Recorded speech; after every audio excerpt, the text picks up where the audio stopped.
آج کی کہانی کچھ یوں ہے۔ بغداد میں شامی بزرگ کی شہرت کا قصہ۔ بغداد کی پرانی گلیوں میں جہاں بازاروں کی چہل پہل رہتی، ایک گوشہ ایسا بھی تھا جہاں سکون تھا۔ یہاں ایک بزرگ رہا کرتے تھے جنہیں لوگ شامی بزرگ کے نام سے جانتے تھے۔ وہ نہ کسی عہدے پر تھے اور نہ ہی دولت مند، مگر ان کی زبان سے نکلا ہر لفظ گویا سونے میں تولنے کے قابل ہوتا۔ لوگ ان کے پاس اپنے مسائل لے کر آتے اور وہ انہیں اپنی دانش مندی سے جواب دیتا۔ یہ شامی بزرگ ہمیشہ سادگی میں رہتے، ایک پرانی چادر اوڑھے، ایک عام سی لکڑی کی چھڑی تھامے، اور ان کا چہرہ نور سے دمکتا تھا۔ ان کی مجلس میں کوئی بھی آ سکتا تھا، چاہے وہ امیر ہو یا غریب، بادشاہ ہو یا فقیر، اور ہر کوئی ان سے ایک نئی دانائی سیکھ کر واپس جاتا تھا۔ اسی شہر میں ایک اور شخص بھی مشہور تھا جسے نجومی کہتے تھے۔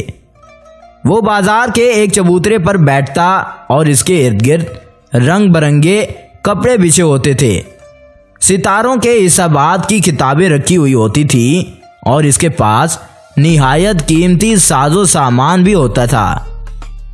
اس کا دعویٰ تھا کہ وہ ستاروں کی چال سے لوگوں کا مستقبل دیکھ سکتا ہے۔ بغداد کے امراء، وزراء اور تاجر اس کے پاس اپنی قسمت کا حال سننے آتے اور وہ ان سے سونے اور چاندی کے سکے بٹور لیتا تھا۔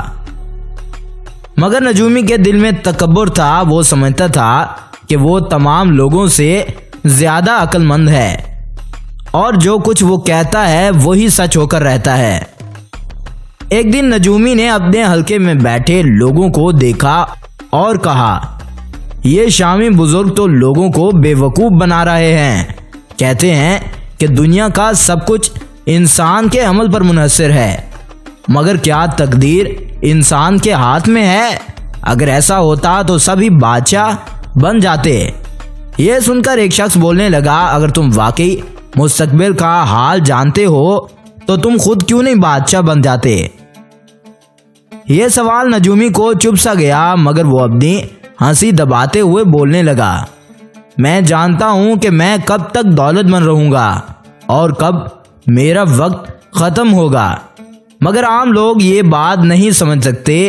ایک اور شخص بولنے لگا، اگر تم واقعی سچے ہو تو جاؤ اور شامی بزرگ کا امتحان لو، اگر وہ واقعی دانا ہیں تو وہ تمہیں بھی پہچان لیں گے۔ یہ چیلنج سن کر نجومی غصے میں آ گیا۔ اگلے ہی دن وہ اپنے مہنگی ریشمی لباس میں ملبوس گہری سرخ پگڑی باندھے اپنے قیمتی اوزار لے کر شامی بزرگ کے پاس جا پہنچا۔ ان کے ارد گرد لوگ بیٹھے ہوئے تھے اور وہ ایک بوڑھے غریب شخص کو سمجھا رہے تھے کہ صبر ہی انسان کی سب سے بڑی طاقت ہے۔ نجومی نے گستاخی سے کہا، اے بزرگ، اگر تم واقعی عالم ہو تو میرا حال بتاؤ، کیا میں ساری زندگی دولت مند رہوں گا یا ایک دن میرا زوال ہوگا؟ شامی بزرگ نے نظر اٹھا کر اسے دیکھا۔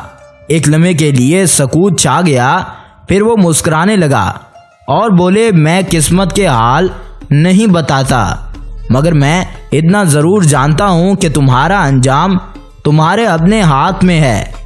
اگر تم سچ میں بولنے لگو تو عزت پاؤ گے، اور اگر جھوٹ پر قائم رہے تو ایک دن لوگ تمہیں چھوڑ دیں گے۔ یہ سن کر نجومی ہنسا اور طنزیہ انداز میں بولا، یہ تو عام بات ہے، یہ تو ہر کسی کو پتہ ہے۔ بزرگ نے مسکرا کر کہا، عام باتیں ہی اصل حقیقت ہوتی ہیں، مگر افسوس کہ لوگ انہیں سمجھتے نہیں۔ نجومی بڑبڑاتا ہوا بولنے لگا اور وہاں سے چلا گیا، مگر بزرگ کی باتیں کہیں نہ کہیں اس کے دل میں بیٹھ سی گئی تھی۔ وقت گزرتا گیا، بغداد میں ایک عجیب واقعہ پیش آ گیا۔ نجومی کی حقیقت کھلنے لگی۔ ایک دن ایک تاجر اس کے پاس آیا اور بولا، میرے بیٹے کی قسمت کیا کہتی ہے؟ نجومی نے ستاروں کے حساب لگائے اور بولا، تمہارا بیٹا 1 سال میں ایک عظیم تاجر بن جائے گا، مگر اگلے ہی دن وہ بیٹا بیماری میں مبتلا ہو کر فوت ہو گیا۔ تاجر غصے میں آیا اور بولا، جھوٹے، تمہیں تو کچھ بھی معلوم نہیں تھا۔ یہی نہیں، ایک وزیر کی بیوی بھی اس کے پاس گئی اور اس نے اسے خوشخبری دی کہ اس کا شوہر اسے قیمتی زیور لا کر دے گا، مگر وزیر جنگ میں مارا گیا۔ دھیرے دھیرے لوگوں کو احساس ہونے لگا کہ نجومی صرف قیاس آرائیاں کر رہا تھا۔ بغداد کے حاکم نے حکم دیا کہ اس کا جھوٹ پکڑ لیا جائے۔ جب ایک قاضی نے اسے بلایا اور پوچھا، اگر تمہیں مستقبل کا حال معلوم ہوتا تو تم نے اپنے انجام کے بارے میں کیوں نہیں پتا ہوتا؟ نجومی کے پاس کوئی جواب نہ تھا، وہ اپنے ہی دام میں پھنس گیا تھا۔ بازار میں اب کوئی اس کے پاس نہیں جاتا تھا اور چند ہی دنوں میں اس کی دولت ختم سی ہو گئی۔ تمہارا انجام تمہارے ہاتھ میں ہے۔ جب وہ بالکل مفلس ہو گیا تو اسے شامی بزرگ کی بات یاد آئی۔ وہ بزرگ کے پاس آیا اور ان کے قدموں میں گر گیا اور بولا، اے دانا شخص، میں نے تمہاری بات کو نظر انداز کر دیا تھا، مگر وہ سچ بات ہوئی۔ آج میں مفلس ہوں، مگر کیا میرا کوئی راستہ باقی ہے؟ بزرگ نے شفقت سے مسکراتے ہوئے کہا، سچ کی راہ ہمیشہ کھلی رہتی ہے، بس اس پر چلنے کا حوصلہ چاہیے۔ نجومی نے توبہ کی اور پھر بھی کبھی کسی کو دھوکہ نہ دیا۔ وہ بزرگ کا شکر گزار بن گیا اور سچائی کی تعلیمات پھیلانے لگا۔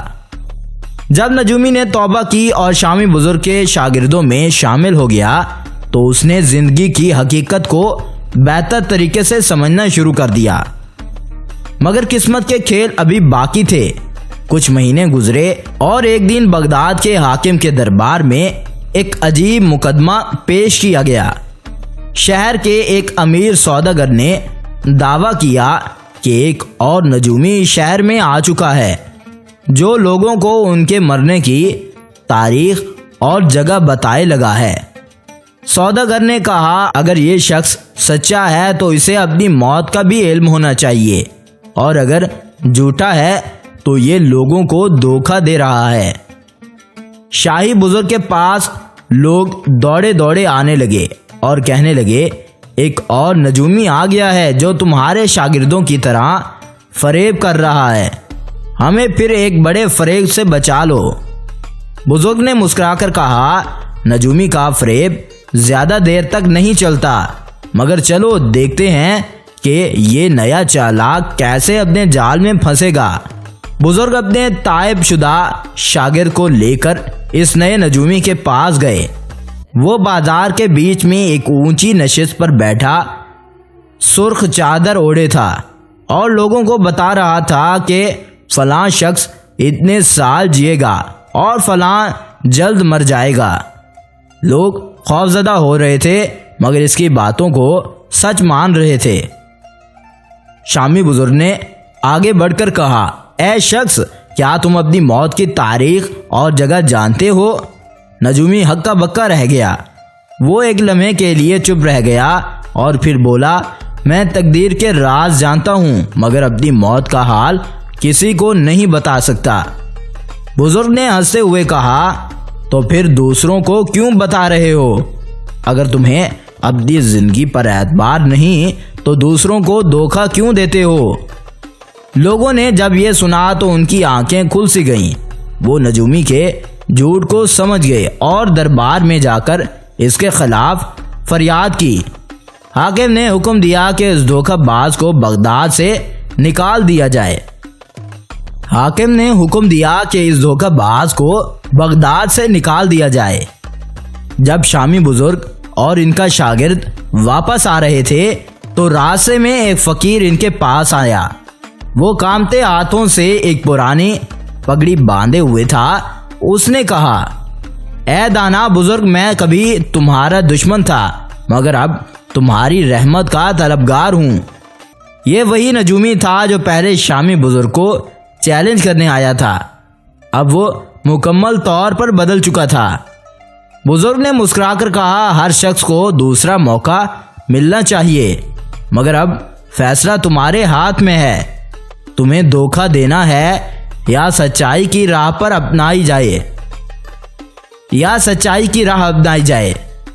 نجومی نے آنسو بہاتے ہوئے کہا، میں اب اپنی زندگی کی اصل حقیقت کو جان چکا ہوں، فقیری میں ہی بھلائی ہے، اور یوں ایک شخص جو پہلے فریب کا سوداگر تھا اب حقیقت کی روشنی میں آ چکا تھا۔ یہ قصہ ہمیں سکھاتا ہے کہ فریب اور جھوٹ کے راستے زیادہ دیر تک نہیں چلتے۔ اگر کوئی اپنی غلطیوں سے سبق سیکھ لے اور سچائی کی راہ اپنا لے تو قسمت بھی اس کا ساتھ دیتی ہے، مگر جو ضد پر قائم رہے وہ خود اپنے ہی جال میں پھنس جاتا ہے۔ تو آپ کو اس کی کہانی کیسی لگی؟ اگر اچھی لگے تو ویڈیو کو لائک کیجیے گا۔ اگر آپ کو ہماری یہ ویڈیو اچھی لگے تو چینل کو سبسکرائب کیجیے۔ اگلی ویڈیو تک انتظار کیجیے۔ شکریہ۔